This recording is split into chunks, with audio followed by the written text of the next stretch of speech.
नमस्कार, आप देख रहे हैं सीपी वाइज 24। मैं हूं चंद्र प्रकाश केयर। हमारे खास बुलेटिन में आप सभी का स्वागत है। अब खबरें विस्तार से। छत्तीसगढ़ के बलौदाबाजार जिले के सामुदायिक स्वास्थ्य केंद्र सीएससी पलारी में भ्रष्टाचार का ऐसा दिमक लगा है जिसने सरकारी खजाने को खोखला कर दिया है। सूचना के अधिकार अधिनियम 2005 के तहत आरटीआई से निकले दस्तावेजों ने स्वास्थ्य विभाग के उस चेहरे को बेनकाब कर दिया है जहां गरीबों के इलाज, x ray, sonography, lab, parking, OPD पर्ची और जांच के लिए जमा की गई राशि को एक कर्मचारी ने अपनी जागीर समझकर निजी ऐशो आराम में उड़ा दिया है। हैरानी की बात यह नहीं है कि भ्रष्टाचार हुआ है, बल्कि हैरानी की बात इस बात पर है कि लाखों रुपए के इस गबन को नोटिस के खेल में दबाने की कोशिश की जा रही है। स्थापना शाखा और जेडीएस के प्रभारी सहायक ग्रेड 2 कर्मचारी हेमंत सिदार ने नियमों को जूते की नोक पर रखते हुए सरकारी धन का ऐसा पर्सनल लोन बनाया जिसका ना कोई रिकॉर्ड है और ना ही कोई हिसाब। कैश इन हैंड या कैश इन पॉकेट। वित्तीय वर्ष 2023-24 की ऑडिट रिपोर्ट ने इस घोटाले की पहली परत खोली। ऑडिट रिपोर्ट के अनुसार 2,36,688 रुपए नकद कैश इन हैंड दर्शाए गए थे। यह वह राशि थी जो ओपीडी की पर्ची, एक्सरे की फीस, लैब टेस्ट और पार्किंग के नाम पर एक रुपया जोड़कर मरीजों से वसूली की गई थी। सरकारी नियम कहता है कि यह राशि उसी दिन या अगले कार्य दिवस पर बैंक में जमा हो जाना चाहिए था, लेकिन पलारी अस्पताल में नियम ही नहीं है, बल्कि बाबू हेमंत सिदार की मर्जी चलती है।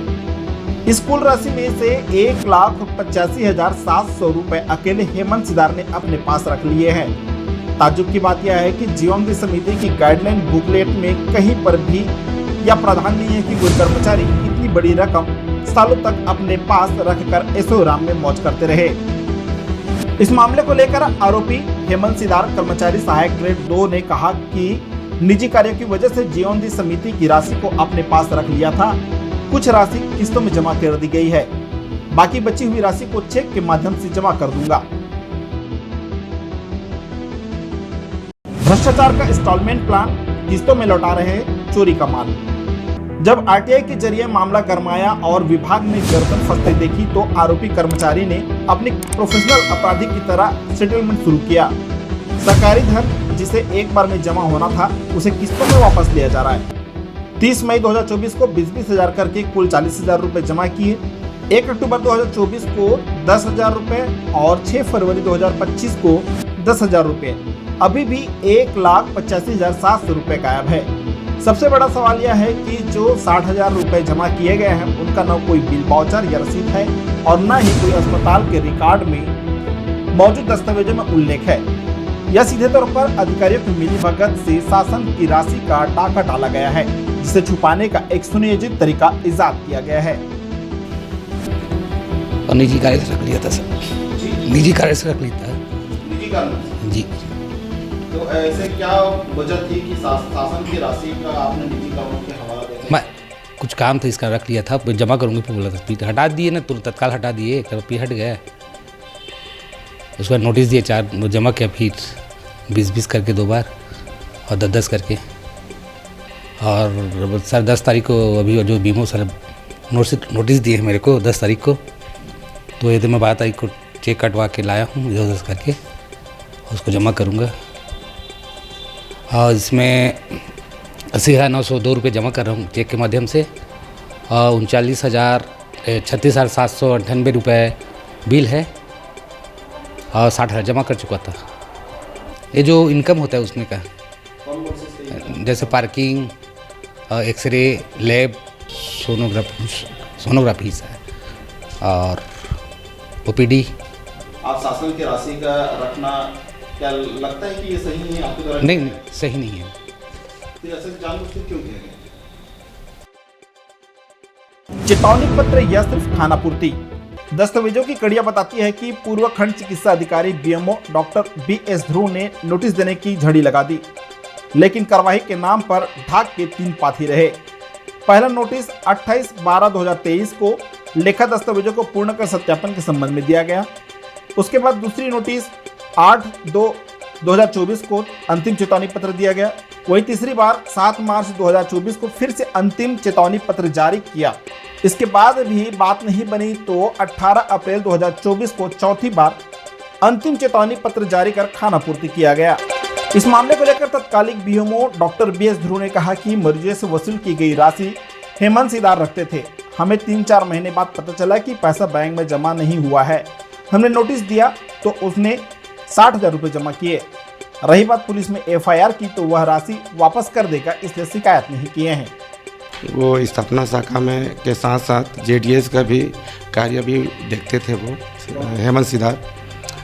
तो उस समय जितने भी जेडीएस से जो जैसे पैथोलॉजी से, एक्सरे से, ओपीडी से, साइकिल स्टैंड से जो भी आय होता था उसके पास जमा करते थे। हमको ये सब चीज़ें उसने खर्चा कर दिया है करके जेडीएस में जमा नहीं किया है करके हमको 2-3 महीने बाद पता चला। तब तक काफ़ी लगभग 1,80,000 के आसपास उनके पास हैंड में रखा हुआ था। और उसके संबंध में कई बार हमने वो नोटिस दिए जमा करने के लिए, और उसने एक एफिडेविट बना करके भी दिए है कि हमने 6 महीने के अंदर जमा कर देंगे पैसा करके। तो वो लगातार पैसे की व्यवस्था करता रहा है और उसके अगेंस्ट में तब तक हमने उसका 3-4 महीने का तनख्वाह जितना अमाउंट उसका रुका हुआ उतना अमाउंट का उसका पेमेंट को तनख्वाह को रोक के रखे हैं। फिर ऐसे किस्त पटाता था, पैसा पटा रहा था। हमने मिस मत हो जाए वैसा करके हमने उसमें जेडीएस के उसमें ऑडिट में साथ इतना पैसा उनके हैंड्स में है करके हमने उसमें लिखवाया है। स्टाफ का है, स्टाफ का होने के कारण कहीं भागे वो जा नहीं रहे हैं, यहाँ से स्टाफ नहीं है। हाँ, वित्तीय अनियमितता है नहीं। हमने उतना एफआईआर तक वो भी धमकी दिए हैं कि अगर नहीं पटाओगे तो एफआईआर भी कर सकते हैं करके। तो फिर उसने कुछ पैसा पटा देता था, फिर नहीं सामने वाला जब पटा रहा है रेगुलर है और उसने असहमत व्यक्ति कर रहा है कि मैं धीरे धीरे पटा दूंगा, ऐसा अगर कह रहा है तो उसके लिए इतना सस्पेंशन की वाली बात नहीं हो सकती। जब पानी सिर से ऊपर चले गए तो आरोपी हेमंत सिदार ने 18 अप्रैल 2024 को स्टाम्प विक्रेता सुरेश कनौजे से 10 रुपए का स्टाम्प पेपर खरीदा और 19 अप्रैल 2024 को तत्कालिक बीएमओ डॉक्टर बीएस ध्रुव को एक शपथ पत्र सौंपा, जिसमें वादा किया गया कि 5 जुलाई 2024 तक पूरी राशि जमा कर दी जाएगी। लेकिन वह तारीख आए और बीते सालों हो गए, सरकारी खजाना आज भी खाली है। इतना सब कुछ होने के बाद भी नोटिस देने का सिलसिला यहीं पर नहीं रुका। वर्तमान बीएमओ डॉक्टर पंकज वर्मा ने प्रभार लेने के बाद जब खातों का मिलान किया तो राशि कम मिली। पता चला कि हेमंत सिदार के पास जेडीएस की राशि रखी है। इसे वसूलने के लिए उनके द्वारा 4-5 बार मौखिक तौर पर जेडीएस के खाते में राशि जमा करने के लिए कहा गया। जब बात से काम नहीं हुआ तो अब भी नोटिस देकर वसूली की कार्रवाई करने की बात कही गई है।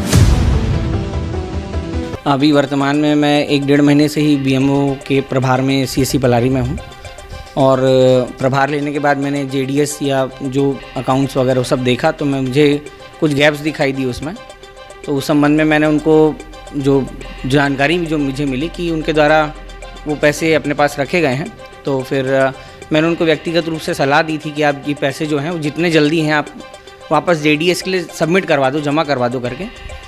और उसके पश्चात मैंने उनको अभी वर्तमान में एक अंतिम चेतावनी पत्र के रूप में एक नोटिस जारी कर दिया है कि क्योंकि शासन के पैसे हैं, जीवनदीप के पैसे हैं और जिसका जो लेखा जोखा का जो हक होता है वो विधायक महोदय के पास डायरेक्ट